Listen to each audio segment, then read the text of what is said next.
The flight attendant's voice carried a sharp edge as she spoke loud enough for the entire cabin to hear. "I'm telling you one last time. You need to show me proof of payment, or I'll have security remove you from this plane." Her words dripped with contempt and barely disguised hostility. Zara, the young black woman seated calmly in seat 3A, looked up at her with steady eyes. "I've already shown you my boarding pass twice," she said simply, her tone even but carrying an undeniable strength. She was being humiliated in front of everyone, but no one expected what would happen next when the woman they thought didn't belong stood up and revealed she now owned the entire airline. As we delve into this incredible story, if you believe everyone deserves equal treatment, regardless of their skin color, smash that subscribe button and tell us what city you're watching from.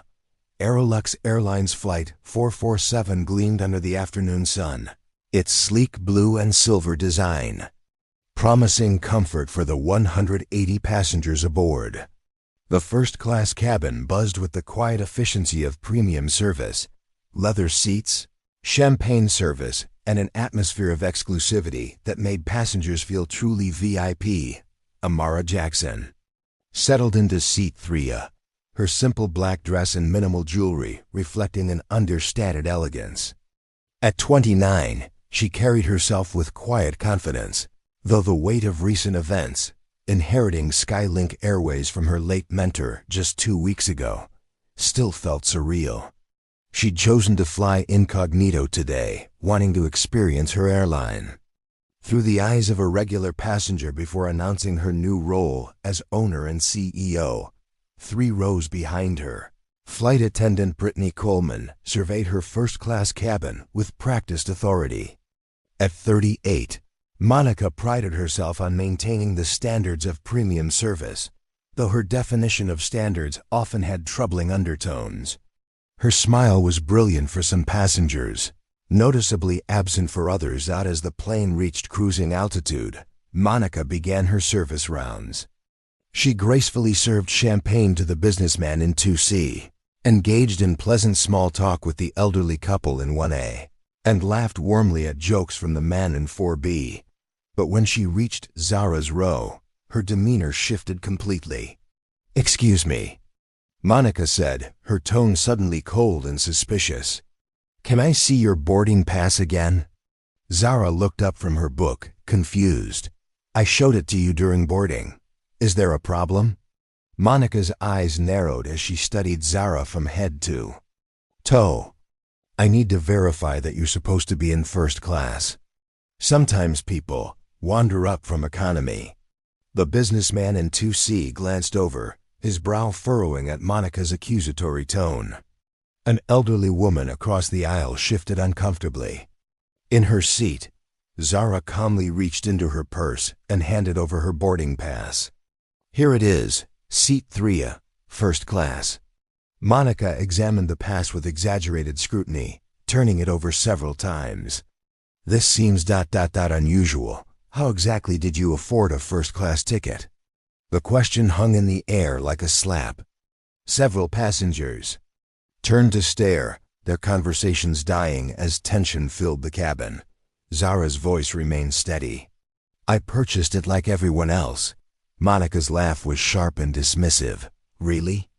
"Because first-class tickets on this route cost $4,000. That's more than most people make in a month.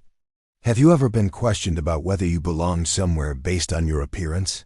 Share your experience in the comments and hit that subscribe button." The businessman in 2C finally spoke up. "Excuse me, but why are you interrogating this passenger? She's shown you her boarding pass." Monica whirled around, her professional mask slipping. "Sir, I'm simply ensuring that all passengers are in their correct seats. Sometimes people try to upgrade themselves without authorization." "She has a boarding pass for this seat," the businessman replied firmly. "What more do you need?" Monica's face flushed with irritation. She turned back to Zara, her voice rising slightly. "I'm going to need to see additional proof of purchase. A credit card, receipt, something that shows you actually paid for this seat." Zara tilted her head slightly. I'm not required to show you my credit card. My boarding pass is sufficient. Well, I think there's been a mistake, Monica said, crossing her arms. I'm going to have to ask you to gather your things and move to economy where you belong. The words, where you belong, echoed through the cabin like a gunshot. Gasps rippled through the first-class section. The elderly woman audibly inhaled, her hand flying to her chest. Zara remained seated, her composure unshaken. I'm not moving. I paid for this seat, and I'm staying in it. Monica's anger flared. Look, I'm trying to be professional here, but you're making this difficult. Just admit you snuck up here and move to the back. At that moment, a well-dressed woman in 5A whispered loudly to her companion, I can't believe they let just anyone into first class these days. The standards have really fallen. Monica seized on the comment. Exactly.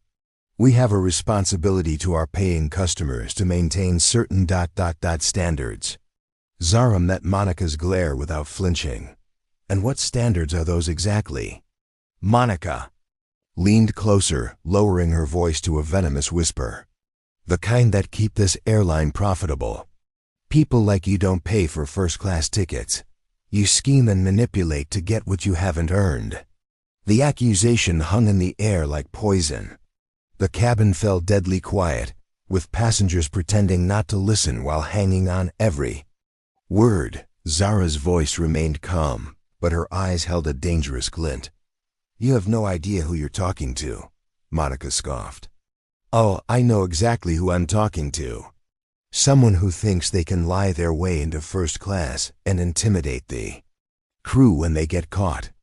What would you do if you witnessed this kind of treatment? Let us know in the comments, and if this story has you on the edge of your seat, smash that like button and subscribe. The situation escalated when Monica decided to involve other crew members. She beckoned to Marcus, a senior flight attendant, who approached reluctantly after witnessing the entire exchange. James, Monica said loudly, we have a passenger in 3A who refuses to show proof of payment for her first-class seat. I think she needs to be relocated to economy. James looked uncomfortable. Monica, she has a valid boarding pass. That's typically sufficient. Are you questioning my judgment? Monica snapped. I know a fraudulent passenger when I see one. The businessman in 2C stood up, his face darkening with anger. This is discrimination, plain and simple. You're harassing this woman based on her race. Monica's face flushed red. How dare you?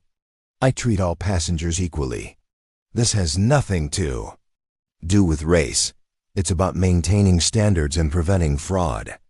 Then why, the businessman asked pointedly, didn't you ask anyone else for proof of payment? Monica stammered, caught off guard. That's different.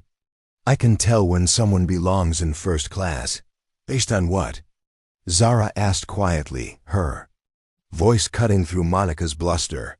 Monica's composure finally cracked completely. Based on reality. Look around. Do you see anyone else here who looks like they don't belong? Do you see anyone else trying to scam their way into first class? The words exploded through the cabin like a bomb.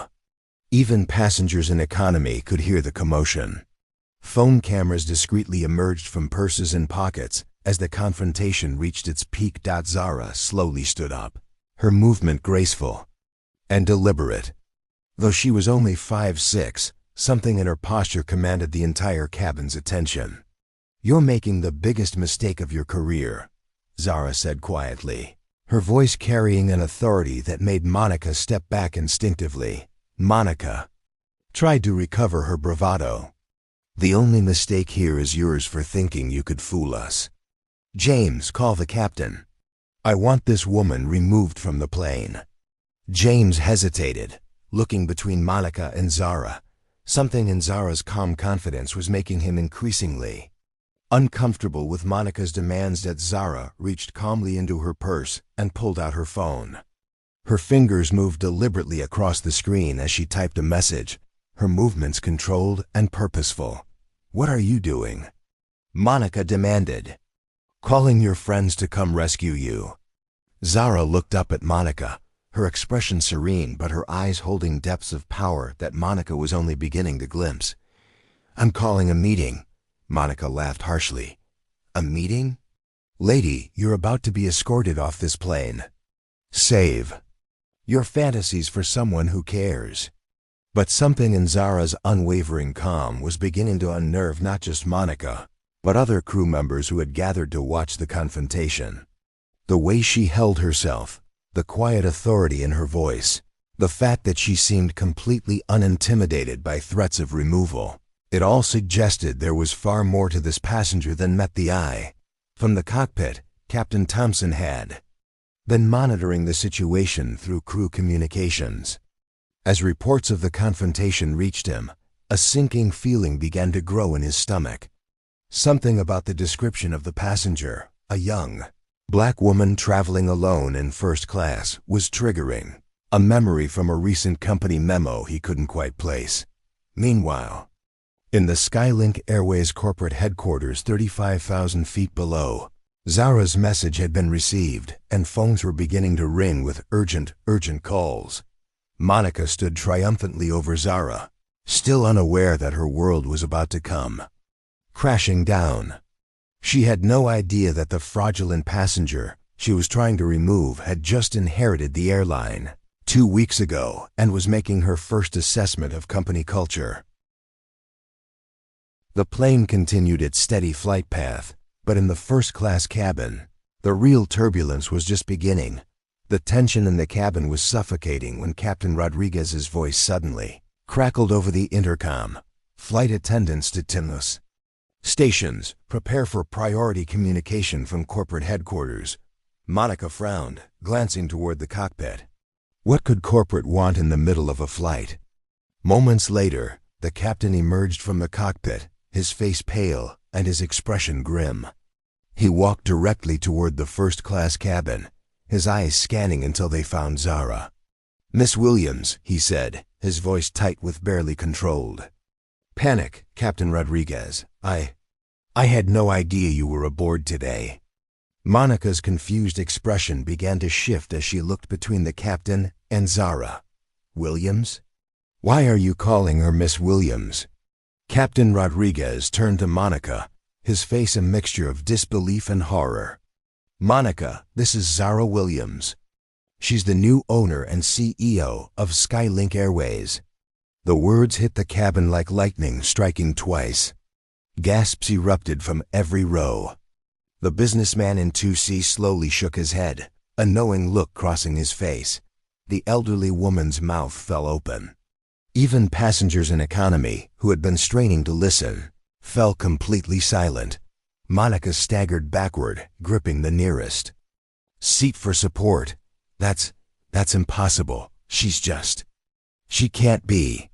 Zara stood fully, her presence now commanding the entire aircraft. When she spoke, her voice carried the quiet authority of someone accustomed to boardrooms and billion-dollar decisions. "There's no mistake, Monica. I'm Zara Williams, and as of 2 weeks ago, I inherited Skylink Airways from my mentor, Jonathan Hayes. I own this plane, this airline, and technically, I'm your boss." The revelation sent shockwaves through the cabin. Passengers fumbled for their phones, recording the historic moment. Monica's face cycled through disbelief, horror, and dawning comprehension. "I came aboard today," Zara continued, her tone measured and professional, "to experience our airline through the eyes of a regular passenger. What I've witnessed in the past hour has shown me exactly what's wrong with our company culture." Monica's hands trembled as the full weight of her actions crashed down on her. "Miss Williams, I didn't know." "If I had known who you were," Zara held up a hand, stopping her mid-sentence. "And that's exactly the problem, Monica. You would have treated me differently if you knew I was wealthy and powerful. But you felt perfectly comfortable humiliating someone you assumed was beneath you." Captain Rodriguez stepped forward, his career flashing before his eyes. "Miss Williams, I take full responsibility for this incident. Monica's behavior is completely unacceptable and—" "Captain," Zara said calmly, You weren't here when this happened. Monica made these choices herself.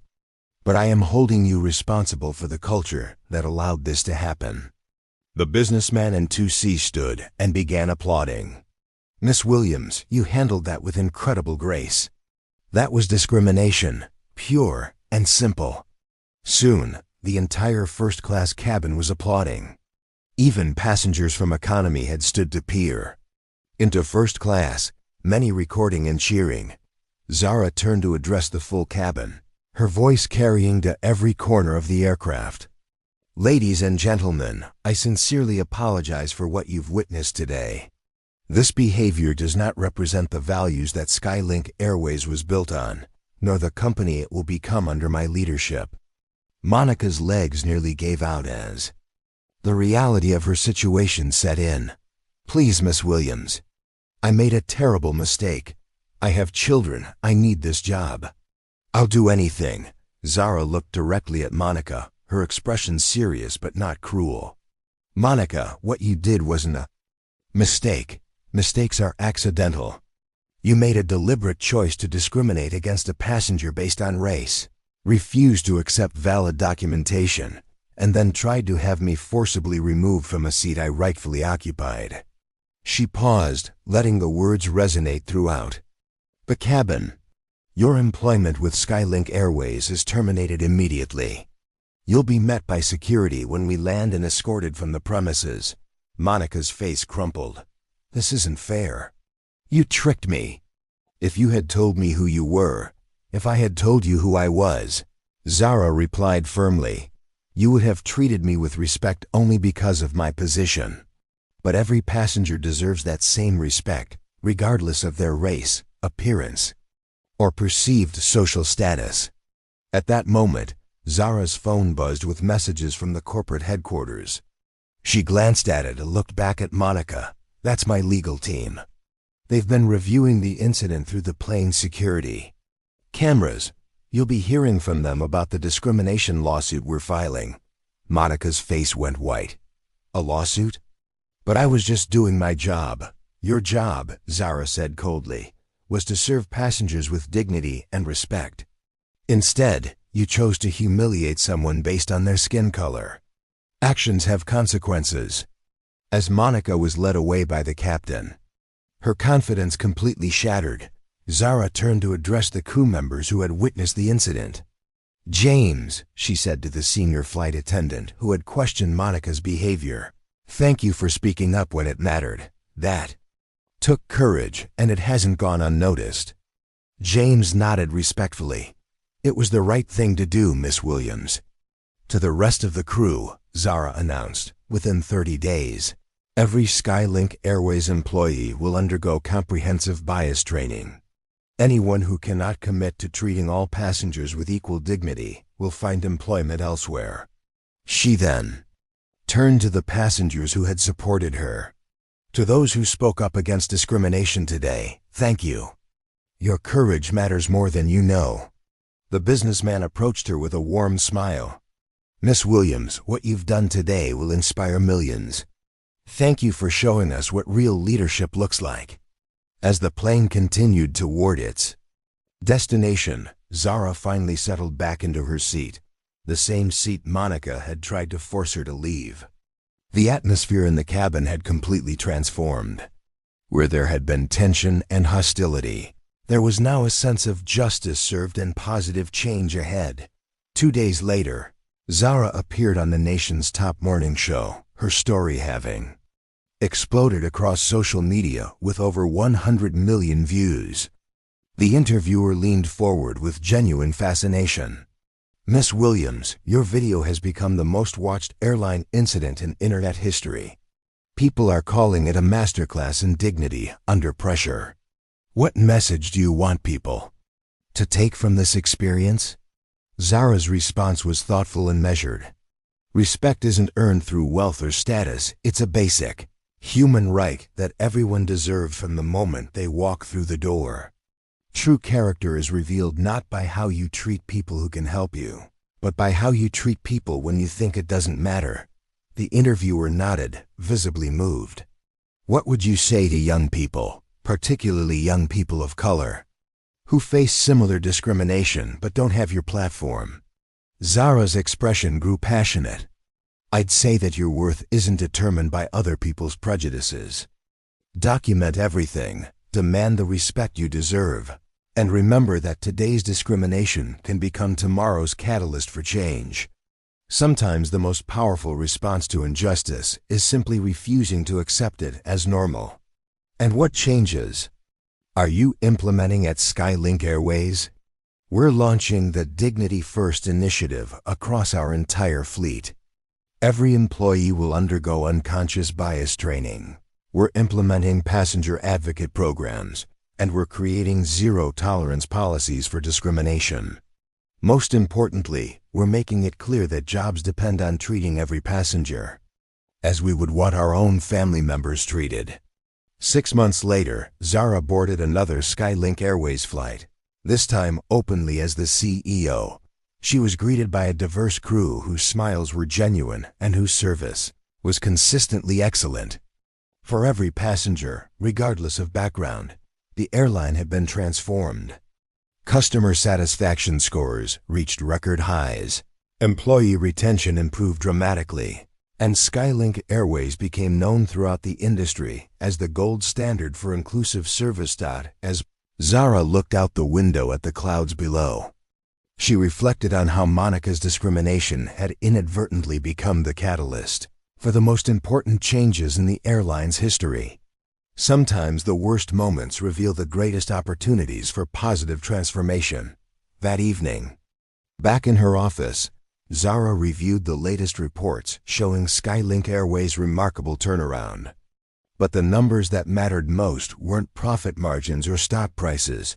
They were the letters from passengers thanking the airline for making them feel valued, respected, and welcome aboard. Zara smiled, understanding that real leadership wasn't about demanding respect because of your title. It was about creating a culture where respect was so fundamental that everyone felt they truly belonged, no matter who they were or where they came from. The incident with Monica had taught her something profound. Sometimes the most important victories aren't personal revenge. They're the systemic changes that ensure no one else has to endure what you went through. Do you think Monica deserved a second chance, or were the consequences appropriate? Share your thoughts in the comments below. And if this story inspired you to stand up against discrimination, hit that subscribe button and tell us about a time you witnessed injustice or found the courage to speak up for what's right.